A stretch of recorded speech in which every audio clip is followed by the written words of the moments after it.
What's going on, y'all? It's Rajay Vermeek, and I'm here to answer your guys' questions. I post on my Instagram story, like I posted a poll, you know, just questions about like what my album's gonna be about, like any questions about my album. I'm here to answer it on this fucking video.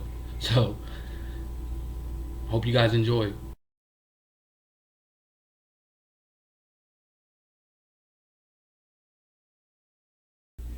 Well, it was gonna be called 42 Till Infinity, but I switched it to Self Love First, and I feel like that title fits the whole album a lot, the theme of the album, because all my life, like I always hated myself. I really thought, I was God's mistake, and I always thought of myself as like a monster, and that's why I related to the horror, the horror icons like Frankenstein, because I relate to that, and all these ugly, scary, creepy looking characters I relate to, because everybody looked at me as a monster, everybody looked at me as ugly, retarded, all that stuff, because I was special ed and all that stuff, and I had a learning disability. I tried to take my own life because of it, and it made me feel so ugly, and I hated myself. Like, never looked at myself in the mirror throughout high school because no girls liked me. I got rejected by every girl I liked or really fell for really hard.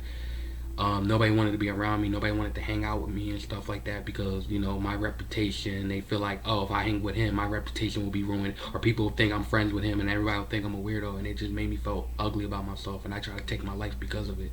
I mean, it was deeper than that because I was going through a lot in my household and other family shit, really personal stuff that I don't want to talk about. But it really was a challenge and it really was a battle for me to love myself.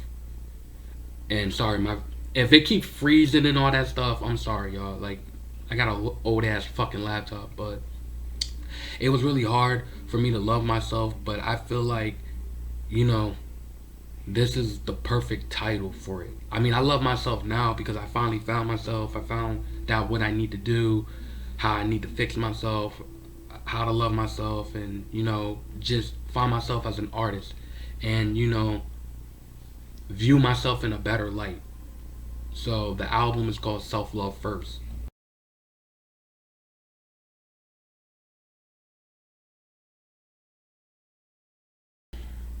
I don't know, man. I really don't know, but I'm guessing 27, 28, 29. I know it's less than 30 because some of the songs, well, some of the tracks on the album is not songs, they're skits and shit like that. So in total of songs, like literal songs, not skits or intros, probably like 13, 14 songs, and the rest of it are just skits. So 27, 28, 29 songs, and 14 of them are just songs, basically. Basically, 14 tracks is all songs, and the rest of it is just skits. So, all with the songs and skits together is basically 28, 29 track list. I'm not too sure, bro. I'm not too fucking sure. I'm not too sure. But I think it's 13 or 14 songs and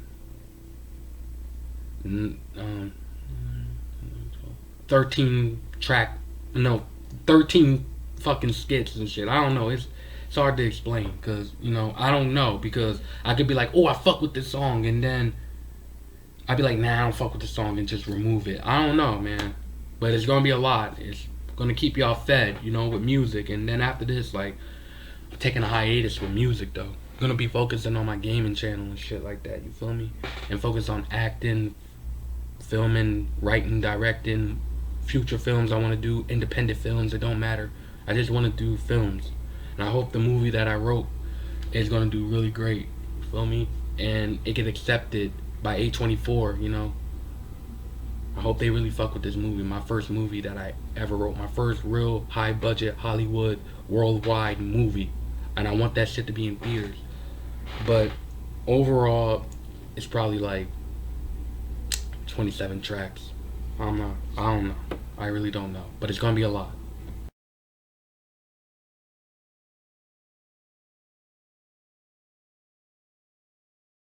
Crazy. The album was supposed to. Wait, this fucking chair, bro. Hold on, my fault. This chair's all wobbly and shit. crazy. I barely even sit in this bitch, but the album probably gonna drop in October or maybe this year. I'm not too sure. Maybe early next year. I don't know, but it's gonna come out before fucking like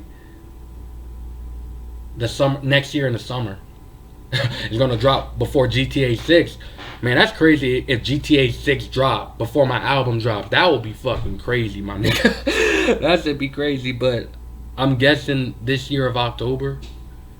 I'm not too sure. I'm not too sure. Maybe late September. I'm not too sure.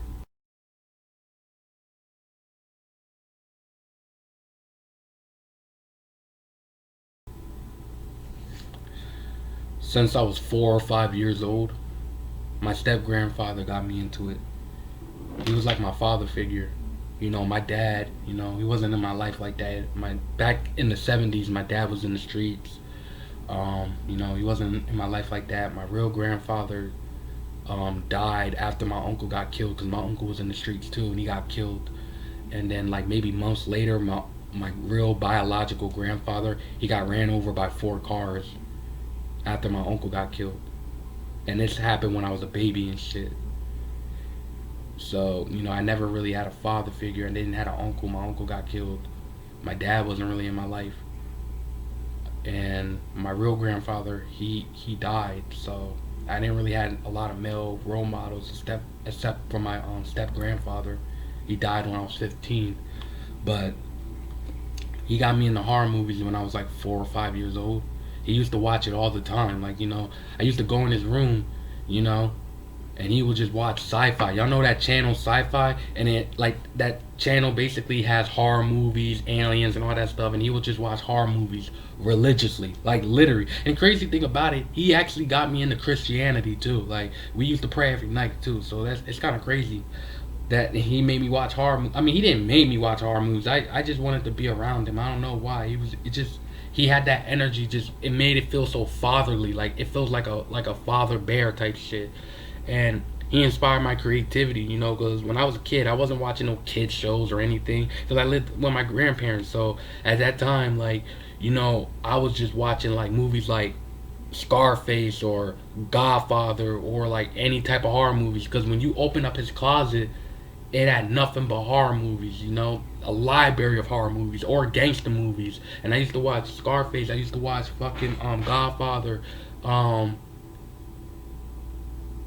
Al Capone with Robert De Niro. Like you feel me? Just shit like that. When I was like 5, 6, or 7 years old. I know I was younger than 8 years old though. I know that. And but most of the time he was watching horror movies. And the first time I really started watching horror movies, I was over my aunt's house because my aunt B, she got me into horror movies too. Because the first horror movie I watched on DVD, what made me really enjoy it, because I just watch horror movies just to watch it with my pop up and shit like that. I wasn't really too crazy about horror movies. I wasn't a big fan of the shit. But when I first watched Halloween, when I was like 5 or 6 years old, I fucked with Michael Myers. I just fucked with him. I saw I think it was the second Halloween. I don't think it was the first one. I think I seen the first one, but all I remember was the second one. And then I went over my aunt B's house to watch it again, and I couldn't find it. So I found another movie, and it said Halloween Season of the Witch. I was like, okay, this is the movie. And then I was like, where the fuck is Michael Myers? So I just watched the movie, and then bam, I just started watching horror movies. I was just like, fuck it. I started growing into it. Shout out to my step grandfather. Rest in peace. He was like a father figure to me.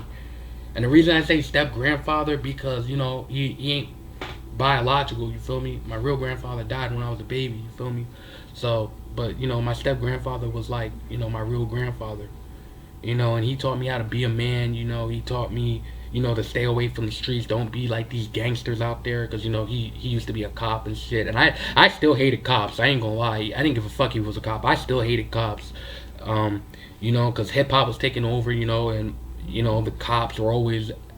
I don't want to bring no family drama, family issues. I don't want to talk about my family life on here. But yeah, like got me into horror movies.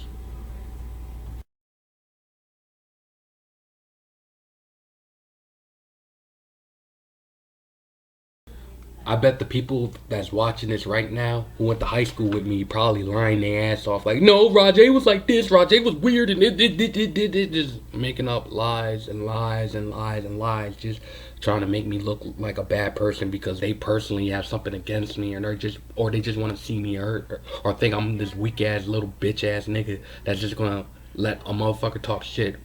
But here's the real truth, though. How I was like in high school. The real honest truth. Because what is there to lie for? Like, I don't know why, but I ain't gonna lie. Throughout high school, like, the positive shit, I just stayed to myself, I started, just writing music. I always write in my notebook. I just be writing music, be writing movie scripts, writing movie lines, making characters for this world that I created. I just created this world. Well, I've been had this world in my mind, but I just didn't really dissect it and really went hard on it. But in high school, I was just, just a class clown and shit, because people used to make fun of me and shit. But what made them not make fun of me a lot was because I was a class clown. I used to just clown myself, and motherfuckers thought it was funny and shit. And I thought it was funny because I watched Family Guy, Robot Chicken, The Boondocks, South Park. Like, and I grew up on comedy. Like, comedy is literally like my second favorite movie genre besides horror. I love comedy movie. I love Superbad. I love Pineapple Express. I love 30 Minutes or Less, Zombieland, which is one of my favorite zombie movies. Friday, This Is the End, or like just movies like that. Crazy, wow movie. Like, I always want to play in a Seth Rogen movie, because I love shit like that. I love dark sense of humor, but a lot of people didn't like it.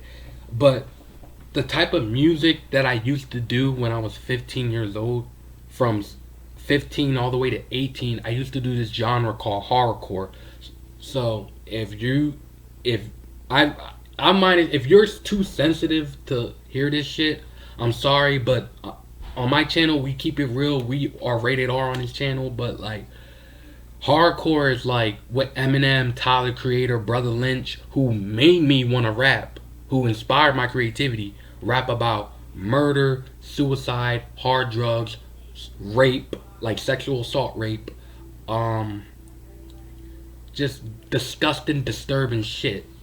And the reason we rapped about that shit is just because it's not the fact that we think about it and we want to do it or we like shit like that. It's just the fact that we're supposed to scare you and shock you. It's supposed to be shock value. Like, the Wu-Tang Clan, right? From the song M-A-T-H-O-D, man. The intro, the opening song. He was like this: I'll fucking lay you out and grab a baseball bat and start swinging it on you. They just say crazy shit and they be like, man, you think that shit, man, that shit is soft, man. I got something for you, nigga. I will put a rat trap right between your ball sack and let that shit, like, do you know they'll just say some crazy ass off the wall shit, like, who can be dirtier, who can say the most disturbing shit. And at that time, I loved Tyler Creator, so I'm like, you know what?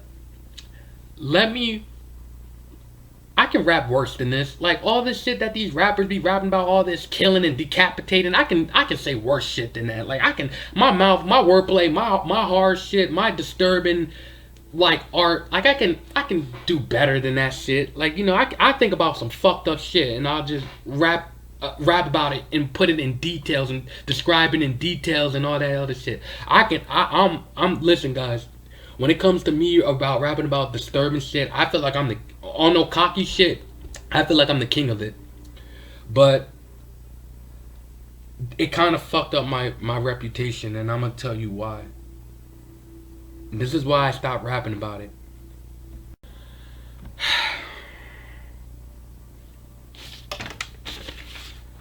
This is gonna be on my album, because a lot of motherfuckers are watching this and they think that I'm like this and I'm not like this. I never physically did it. I never, ever will do this shit in real life. I just rapped about it because I just wanted to be in our future, and I just want to show people how fucked up my wordplay can be, how disturbing, how scary, how disgusting my wordplay can be. But I wrote this, and this is going to be on my album. Listen to this. Look, back in 2012, when I was 15, I used to do hardcore music because I was inspired by Eminem and Tyler Creator and Brother Lynch and Tech Nine. Even DMX has a song called X Is Coming For You. It was a girl named Brittany. I used to have a crush on her. I used to always write poems. She used to blush, shit. But the people at my table, we always had a dark sense of humor. We always joked about dark shit and sexual shit.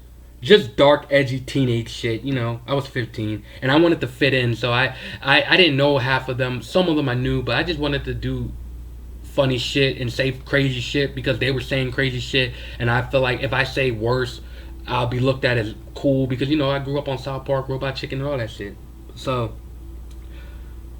I wanted to make the table laugh, so I wanted to write a funny sexual poem. So before lunch, I was writing a love, funny sexual poem, but at the same time, I was writing a horrorcore song.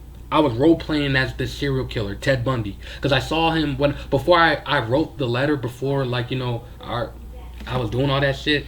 I was watching his interview, his documentary, because you know how it's so ID investigation, and I was into that shit too because of my grandma, because she used to watch that shit, like about serial killers and shit like that, and it reminded me of horror. So I'm like, okay, shit, fuck it, and I already knew serial killers was because I knew who serial killer was because I heard of Charles Manson. That was probably like the first serial killer I ever heard of.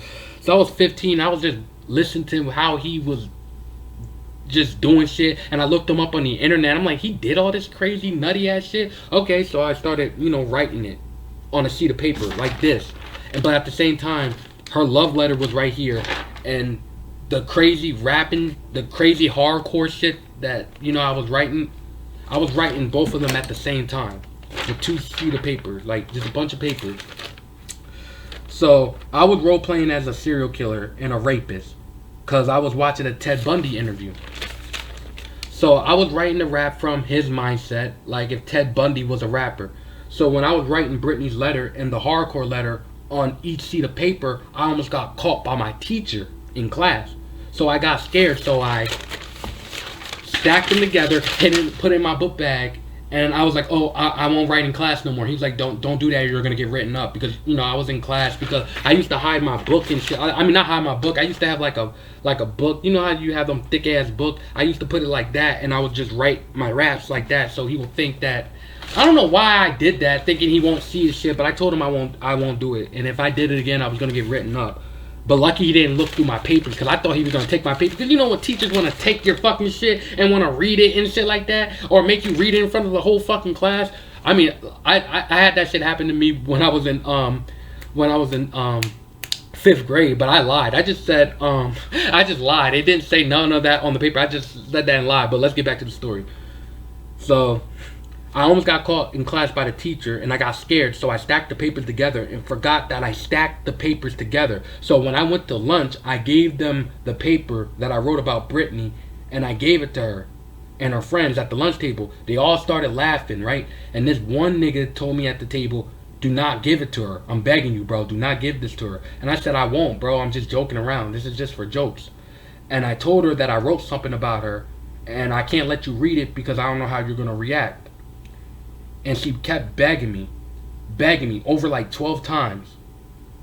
Then I was like, okay. I kept telling her not to read it, but she keeps begging for it. I guess she's cool. She knows that I'm not like that. You know, she knows that it's all jokes. So I gave her the paper. She kept reading it.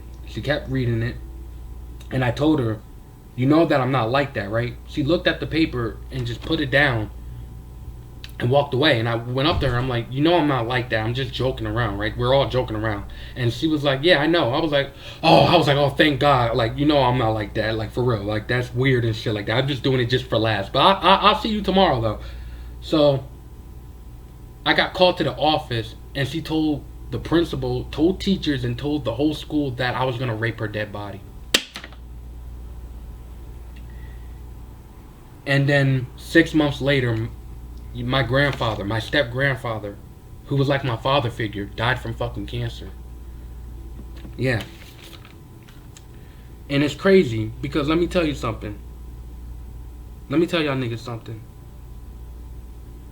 Every time when I was alone, after that incident, she tries to talk to me again. She kept trying to talk to me. Every time she see me sit by myself, she always tried to sit next to me, try to talk to me, because she didn't come to school for 3 months. But it wasn't because of me. It was the one of the reasons why. But she was going through so much in her life, and then when I did that, it made it the last straw, and that's why she didn't come to fucking school. But She tried to talk to me again. I didn't want to talk to her because I didn't want to get in trouble, but she kept coming up to me, try to talk to me. I even told the teacher, like, hey, she's coming up to me and talking to me. And it's crazy. Arrow be talking so much shit about me. Like, didn't you wrote this shit? Like, you know what Arrow really be doing? Arrow will see me, like, talk to a group of people, right, that don't know who I am, don't know anything about my high school past, and she will bring it up like she was there. Like, didn't you wrote that letter that scared Brittany? Well, first of all, you fat fucking bitch.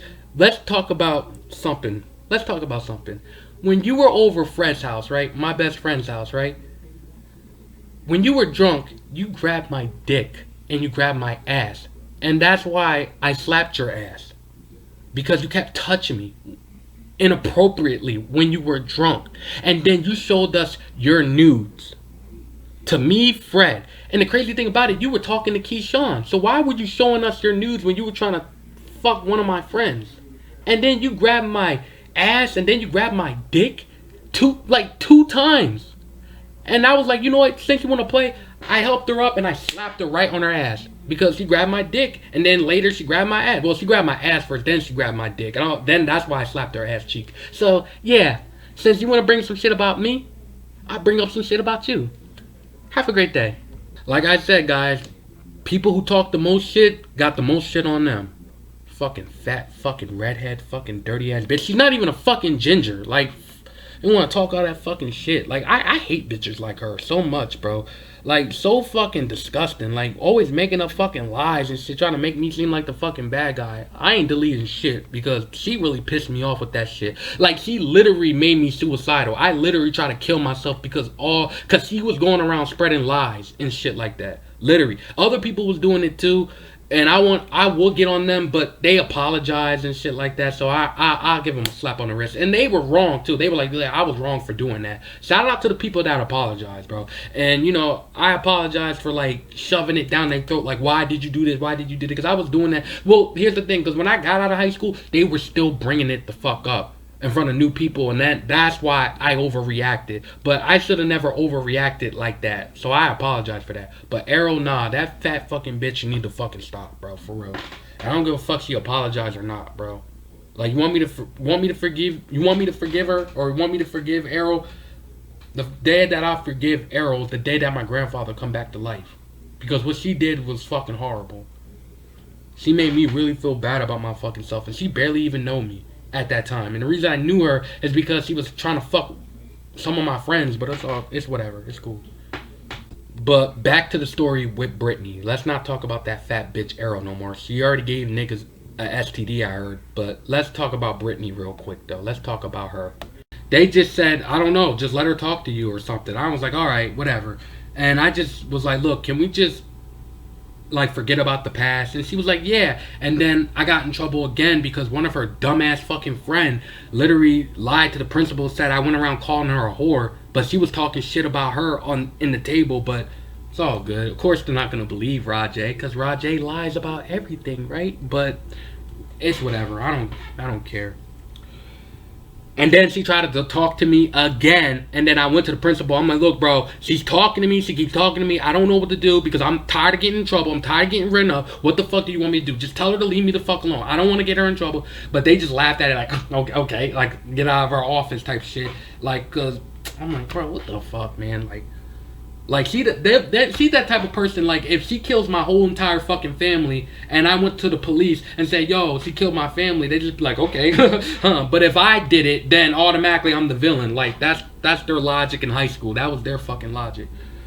Of course, like, everything gotta be blamed on me. Like, everything. Like, if she stabbed me with a fucking knife, right?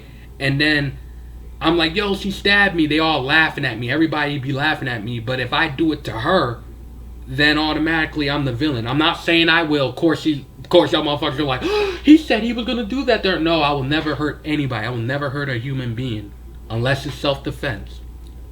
But anywho, and there's another story. There's one fucking junkie bitch named fucking Hannah who was a whore and shit like that. She sent news to my friends and a lot of guys, I heard. But that's rumors. I don't believe it. I don't know, because everybody makes up lies. She sent nudes to one of my homeboys and shit with her sister. I don't know. But yeah, I think her name was Hannah. Yeah. And it's crazy because the teacher told me that she snitched on me. So basically, what happened was my friend, right? He was getting bullied.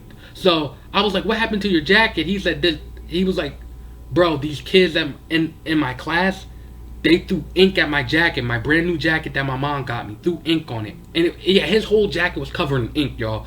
And I got so mad. I'm like, so I posted on Snapchat when I had the time. I was like, look, stop making fun of fucking kids before they shoot up the fucking school. Stop making fun of kids like that. Stop doing shit like that because you're pushing them to do this type of shit. And everybody was on Snapchat was like, yeah, man, you say some real ass shit, man, for real, man. These kids gotta stop, man. Tell them, Rod, say some real ass shit. Hannah showed it to the fucking principal's office, and they said, "Oh, you can't come back to the school because you're a fucking threat." And I was like, "I never said I was gonna shoot up the school. I just said stop making fun of kids like this before they shoot up the school." They said, "Yeah, but it feels like you're an accomplice or a fucking partner to the shit." I don't know. So I had to go to the fucking hospital. They checked my mental state. You know how they check, like when you go to a mental hospital or something like that, they check to make sure I wasn't crazy and shit, and they found out I wasn't crazy. They found out my brain was healthy and all that shit. I might have depression, anxiety and all that shit, but I wasn't no psychopath killer or any, like all that other shit. And then some people came up to me and like, "Yo, Raj, why the fuck you got kicked out of school? Like, you didn't say nothing bad." I was like, I don't know. Fuck Hannah. Fuck that dirty ass fucking bitch. Fuck her. She can say whatever the fuck she wants. Fuck Arrow. I don't give a fuck. Arrow likes to go around bringing up my high school past, acting like that's what I want to do in real life. Like, I'm not a rapist. I'm not a school shooter. I'm not a fucking murderer. Just because I rapped about this shit and did hardcore, that doesn't mean that I want to do it in real life. How can Eminem rap about that shit? How can Tyler the Creator rap about that shit and not get... And I mean, they still face the same backlash, but I'm just saying, I'm like, bro... You guys are Eminem fans, Tyler the Creator fans. Y'all like DMX. Y'all like Vince Staples. And these motherfuckers rapped about this shit. The reason I was rapping about that shit, it was just because they were rapping about that shit. These are one of the rappers that made me want to rap or inspire my creativity. And I love horrorcore horror. So I was just like, all right. And I love Eminem. And Eminem is the reason why I rap. And Eminem was rapping about crazy shit, rapping about raping, killing, drugs and shit. So I didn't get it. But hey, I'm the bad person. It's whatever. Hey, but at the end of the day, like, I should have never rapped about that type of stuff. Even though I was young as fuck, I still shouldn't be rapping about that because I didn't know the trauma behind it. I didn't know it was deeper than what motherfuckers think it was. I was 15. I didn't know. I was just rapping what Tyler was rapping. I was like, yeah, I want to join Odd Future so bad. I can rap about worse shit than all the Odd Future members. Even Eminem. I can rap worse than Eminem. Even Gmo Ski, GMOSKEE. Shout out to the Imp Gang. You feel me? Shout out to all them niggas. Shout out Gmo Ski and shit like that. But he follows me on Instagram. Shout out Gmo. Listen to his music, and he be rapping way worse than what I used to rap about in high school. This nigga crazy, but he actually was there for me, like, a lot though. Like, it's crazy. Like, he actually. He been following me since I was 17. Still follows me to this very day. Let me see. Let me see. Let me hold on, y'all.